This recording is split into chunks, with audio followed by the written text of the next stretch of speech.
अब आपको गोरखपुर लेकर चलते हैं, जहां उद्यमी महासम्मेलन हो रहा है, जिसमें सीएम योगी का संबोधन हो रहा है। इसके लिए एक नए प्रयास प्रारंभ हुए हैं और उस दिशा में हम लोग विश्वास करते हैं कि राज्य सरकार मिलकर के, केंद्र और राज्य सरकारें मिलकर के उद्यमियों की सुविधा को और ध्यान में रख करके इसको और भी अनुकूल बनाने का प्रयास करेगी। टेक्नोलॉजी का उपयोग करते हुए इंस्पेक्टर राज से मुक्ति के जो कार्यक्रम चले हैं, निवेश मित्र पोर्टल, निवेश सारथी पोर्टल, ऑनलाइन इंसेंटिव प्लेटफॉर्म, ये सभी उद्यमियों को प्रदेश के अंदर निवेश की संभावनाओं को विकसित करने के साथ साथ उनकी सुविधा के सरलीकरण के कार्यक्रम को भी तेजी से आगे बढ़ाने का एक अभियान है। हम सब जानते हैं ईज ऑफ डूइंग बिजनेस में उत्तर प्रदेश की रैंकिंग बहुत खराब थी, लगभग 14वें स्थान पर थी आज से 6 वर्ष पहले। लेकिन सरकार ने उस समय कदम उठाए,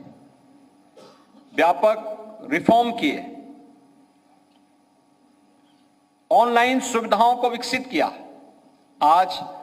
निवेश मित्र पोर्टल देश का, उत्तर प्रदेश का निवेश मित्र पोर्टल देश का सबसे बड़ा ऑनलाइन प्लेटफॉर्म है, जो डिजिटल प्लेटफॉर्म के माध्यम से लगभग 400 से अधिक किल्लेंस एक प्लेटफॉर्म पर उपलब्ध कराने की सुविधा उपलब्ध करवा रहा है। निवेश सारथी पोर्टल के माध्यम से आज के दिन पर हम लोग एमओयू की पूरी कार्रवाई के क्रियान्वयन के लिए कैसे हमें आगे कार्य करना है, हम उस पोर्टल का उपयोग करके उससे लाभ ले सकते हैं। और निवेश होने के बाद आज प्रदेश के अंदर हम लोगों ने ऑनलाइन इंसेंटिव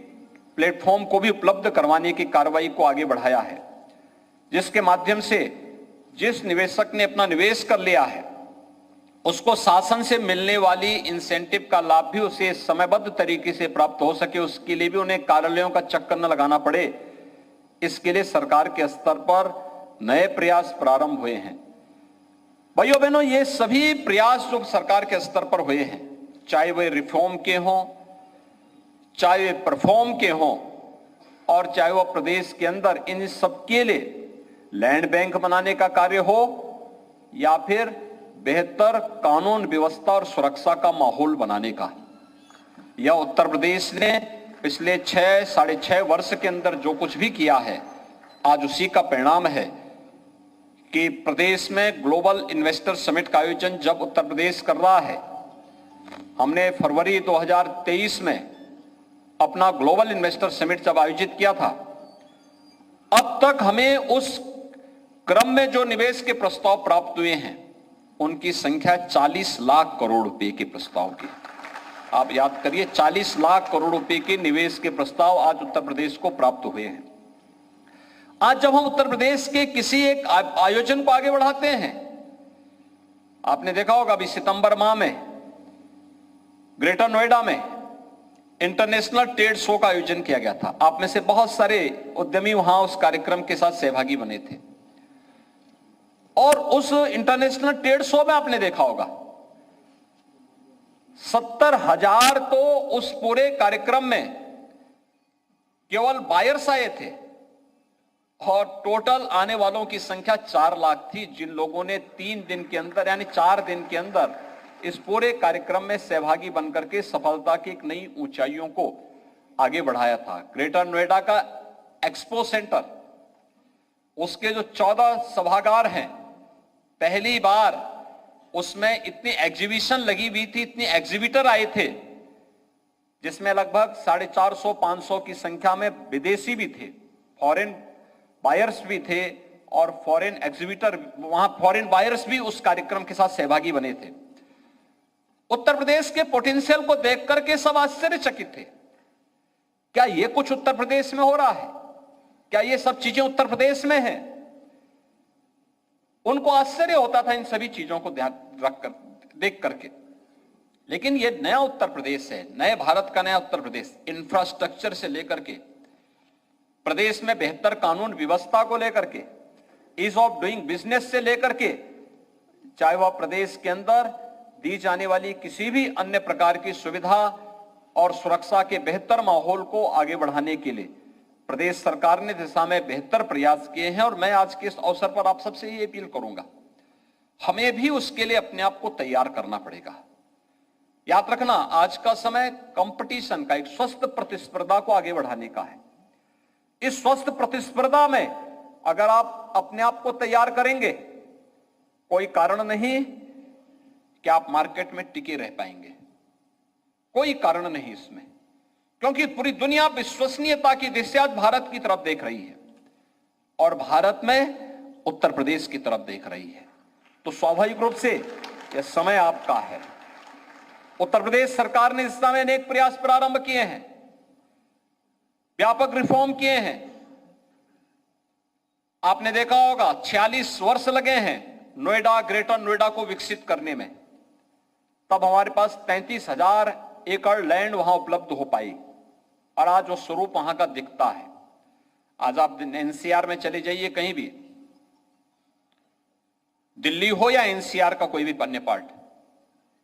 आपको उसमें नोएडा, ग्रेटर नोएडा और यमुना अथॉरिटी उन सबसे अलग और एक नयापन दिखता होगा उसमें। अन्य की तुलना में आप देखेंगे तो अन्य जगहों से लोग छोड़ छोड़ करके आज वहां आ रहे हैं। वर्तमान में हम लोगों ने झांसी बुंदेलखंड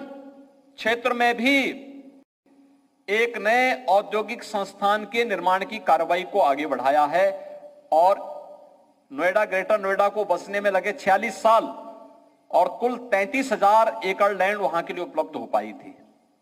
झांसी बुंदेलखंड के लिए हमारे पास पहले ही चरण में 38,000 एकड़ लैंड उपलब्ध है, जिस पर हम लोगों ने अपनी कार्रवाई को आगे बढ़ा दिया है। 46 वर्ष लगे हैं वहां पे एयरपोर्ट बनाने के लिए। जब हमारी सरकार आई तो हम वहां पे इंटरनेशनल एयरपोर्ट जेवर में बना रहे हैं, जो अगले वर्ष फरवरी तक हमारा प्रयास है कि वहां पे पहली रनवे को हम प्रारंभ कर दें। झांसी बुंदेलखंड औद्योगिक क्षेत्र जो बनेगा, इसमें पहले चरण में ही 4 लेन की कनेक्टिविटी के साथ हम एयरपोर्ट भी देने जा रहे हैं। वहां पे हमारा डिफेंस मैन्युफैक्चरिंग कॉरिडोर भी स्थापित हो रहा है। वहां पे तमाम अन्य प्रकार की, यानी भारत डायनेमिक्स ने पहले से वहां पे अपना निवेश प्रारंभ कर दिया है और भी अन्य निवेश की संभावनाएं तेजी के साथ वहां आगे बढ़ी हैं। और मैं आपका आह्वान करूंगा कि प्रदेश के अंदर तो हर जिले में इस प्रकार की संभावनाएं हैं कि जहां पे आज के दिन पे लैंड बैंक की समस्या भी नहीं है और वहां पे सुरक्षा की भी कोई समस्या नहीं है। यूपी के अंदर आज के दिन पर आप किसी भी सेक्टर में निवेश की इन संभावनाओं को तलाश करके न केवल अपनी पूंजी को बल्कि स्वयं की सुरक्षा को भी आगे बढ़ाने में आपको काफी मदद उत्तर प्रदेश के अंदर मिल सकती है। आज के इस अवसर पर मैं आप सबसे इसी बात को कहना चाहूंगा, सरकार टेक्नोलॉजी का भी उपयोग करना चाहती है, आपकी हर समस्या का समाधान भी करना चाहती है और सरकार का हर प्रकार का, जैसे पिछले 6.5 वर्ष के अंदर आपका रहा होगा कि 6.5 वर्ष के अंदर आपने देखा होगा किसी भी स्तर पर बिना किसी बैरियर के हम इस पूरी व्यवस्था को लेकर के चले हैं। आगे भी सरकार के स्तर पर इस प्रकार के सहयोग की मैं आपके प्रति आपको मैं आश्वस्त कर सकता हूं कि सरकार का यही सकारात्मक सहयोग इंडस्ट्री को, उद्यमियों को और यहां के सभी बिजनेसमैन को प्राप्त होगा। लेकिन साथ साथ मैं आपसे भी इस बारे में अपील करूंगा, हम भी अपने स्तर पर प्रयास करें कि सरकार के साथ मिलकर के एक सकारात्मक माहौल बनाने में जो आपने योगदान दिया है, आज हमें IIA, CIA या इस प्रकार के जितने भी जो संगठन है, औद्योगिक संगठन है, इनके द्वारा जितने जो भी हम लोगों के साथ मिलकर के अलग अलग तरीके से सरकार के कार्यक्रमों को आगे बढ़ाने में मदद दी जाती है। और हम भी चाहते हैं कि सरकार के साथ मिलकर के इन कार्यक्रमों आगे बढ़ाना, कहीं कोई समस्या है तो उसके समाधान का एक मैकेनिज्म तैयार होना, कहीं पे आपको लगता है कि ये बैरियर बन रहा है, उस बैरियर को हटाने का काम सरकार का है। लेकिन सरकार प्रदेश की इकोनॉमी को तेज करने के लिए और इंडस्ट्री को वहां पे लोकल स्तर पर रोजगार की संभावनाओं के साथ जोड़ने के लिए भी अगर हम अपने स्तर पर लोकल इंस्टीट्यूशन को अपने साथ जोड़ सकें, इंडस्ट्री के साथ जोड़ सकें, तो आपको सस्ता मैन पावर स्थानीय स्तर पर उपलब्ध होता हुआ दिखाई देगा। और इस पर मुझे लगता है कि बहुत अच्छे ढंग से काम किए जाने की आवश्यकता है। हम लोगों ने इस वर्ष सितंबर महीने में जो international trade show greater Noida में आयोजित किया था, मैं आप सबको इस बात के लिए फिर आश्वस्त करता हूं, 2024 में भी हम लोग सितंबर माह में ही इस प्रकार के इंटरनेशनल ट्रेड शो के लिए अभी से तैयारी कर रहे हैं। मुझे अभी तत्काल गोरखपुर जाना, आज गोरखपुर में भी एक ट्रेड शो है, वहां पर भी लगभग मेरा अनुमान है कि काफी बड़ी संख्या में, जो मुझे अभी तक बताया गया है कि काफी बड़ी संख्या में एग्जीबिटर पहुंचे हुए हैं। उनके द्वारा वहां पर एक आज गोरखपुर में गीडा की गोरखपुर औद्योगिक विकास प्राधिकरण जो है उसका आज स्थापना दिवस है।